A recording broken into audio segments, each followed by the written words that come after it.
Okay guys, this episode or training session video is jam-packed. We find a little uh-oh spot with asking her to yield her hindquarters. We make her step on her own lead rope. We deworm her for the first time, so stick around for this video because there's a few areas that are a little dicey. So she is really terrified of the flag when I went to get her. So that was just me kind of desensitizing her to it, and she did really well. And then I use it to lunge her for a little bit, and then I switch over to a whip, just making sure I can use it, and I can desensitize her to it, and she didn't overreact. I was pretty happy with that. So here I'm asking her to change direction.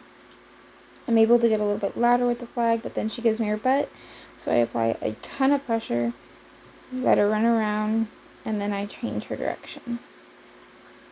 And she hops the log. I gotta get some dirt for that log to fill it. I cut a lot out. This was another 40-45 minute session. I did cut out moving her shoulder because you guys have seen that, and she did really well with it tonight. But I did leave in some backing. Her turns are getting better, but there is I don't know, I want to say a 10 or 15 minute period that I recorded where she was just giving me her butt. So we worked on that, and I kept some of that in there. So just round pinning, getting her to speed up and change direction inward when asked. She has the tendency, like right there, to kind of run through and go where she wants and not really listen to me. So I have to get a little bit louder.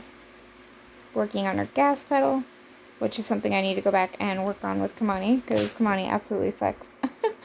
So at least I can go back and see kind of some holes with Kamani while working with Avalon. So there, she's not speeding up, so I apply some pressure. Ask her to change. She kind of turns to the outside. She looks in, so I kind of left her for a second and just let her think. So here I'm getting a whip instead of the flag. And I love that I wasn't even fully in front of her and she changed direction, but then she stops here, so I have to apply just a little bit of pressure to keep her moving. So I love this turn here. Oh, so beautiful. Working on that gas pedal again. Thank you to Blue Rock Horsemanship for reminding me to count. So I'm trying to count to like 3 before I spank with the ground. Spank the whip on the ground. I'm trying to point, count to 3, and then spank. If she doesn't move, it's a habit I really need to work on. I need to fix it and get into the habit. You see there, I'm really getting after her. I'm actually having to spank her butt because she's just completely ignoring me. That'll get better with time. It actually got better throughout this video. And the ponies in the background are watching. Love that turn. Her turns are getting better. She's starting to stay out more because she doesn't like getting whacked on the shoulder. So she's starting to get out quicker. But there, she turned, gave me her butt. But then I was able to cut her off. She went back the right way, so I backed off and let her just breathe for a minute. Just kind of let her know that she did the right answer. There, she stopped by the gate. I was going to add a little bit more pressure, and then she corrected herself. So here's just me going in and loving on her, showing that, you know, I can go in and love on her. She's not petrified of me or anything like that. She's just really anxious when you first enter the romp pen. I think it's because she doesn't know what to expect. So here I'm leaning and I tap the air. She doesn't move her butt, so I very slowly start to add a little bit more pressure with the whip. She gets very upset with that, kind of comes on top of me. Then I go to desensitize her, and she gets really, really pissy. She gets very upset, does some little miniature rears, crow hops, pins her ears, tosses her head, just throws a little baby fit. So I just jerk on the halter when she does crow hops and things like that, and you can see her looking at me like, oh crap. So here is just me showing you what I'm asking.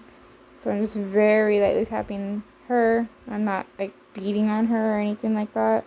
So I tap the air, she doesn't move, tap again, tap a little harder, a little bit harder. She kind of locks that leg and threatens a little bit, so I get a little bit firmer. Her ears are pinned. So I just keep adding more pressure. The minute she takes a step away, I release all pressure.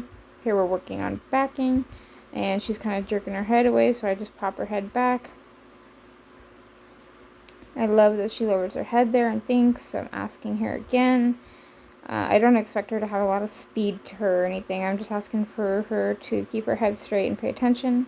So here I have the lead rope dragging. I did state in the last video that she sucks at leading, sucks at tying, and really doesn't like to give to that rope. So there she tried to turn in, and I just corrected her. So you'll see a change where she's going to kind of do this, give me her butt, and drop her neck and ignore. So I'm going to spank her on the butt, push her around a little bit, cut her off, ask her to change, and I'll go back around the area she was giving me trouble and try again. You'll see she does this again, so I spank her butt again. She does get better with stepping on the lead rope. I left that in. Change her there. She did good. Let her go around a little bit. Change her on this side again, and there, she finally gave it to me. You can see the head toss, the ear pins, the high head. She's just pitching a fit. So there she kind of tries to run through me and pins her ears at me, so I whack her on the neck. We don't want to encourage any of that biting from yesterday. So here again, she gives me some issues. Says, nope, I don't want to turn that way. So I spank her on the butt, make her run, chase on her. Really add a lot of pressure. So that right there, she stepped into herself. I think she was going to turn in, but she stepped on that lead rope. And she didn't know how to give to it, so she just ran through it, like right there. She ran through me. Here she gave me her butt. Went off a little bit, gave me her butt again. So again, just going to chase her. Now right here, the lead rope grabbed her butt. So I just kind of took off some pressure because she got a little spooked. So I'm just going to keep trying for that turn in until I get it. It can be tricky sometimes. So you'll see here, she's not giving to that pressure. She's just jerking through it. And here's the end. She finally settled down, finally walked. And here's what I love. She stepped on it. She fought a little bit, but then look, she turns herself, steps on it again, and turns herself. And all I have to do is kind of step in front and redirect her the way she was going. She actually started to give to that pressure, which was a great place to end on that note. So then we went and did dewormer. My mom said she had a really hard time the day that we got her touching her mouth. So I've been doing that daily. And just playing with her mouth. And then today is the first time I put my thumb in her mouth and dewormer. And that actually went really, really well. So I'm just kind of touching her mouth like I did with Kamani, advance and retreat. And then I touch her mouth with the syringe on the side and then stick it in her mouth, rub on her, stick it in her mouth again, let her kind of chew on it and play with it for a second. So she doesn't always think the minute something goes in her mouth, it's going to be nasty. Then I take it out, love on her, and then we give her the dewormer, and she does really, really well. So yeah, she didn't spit any of it out. I hope you guys enjoyed this video with Avalon.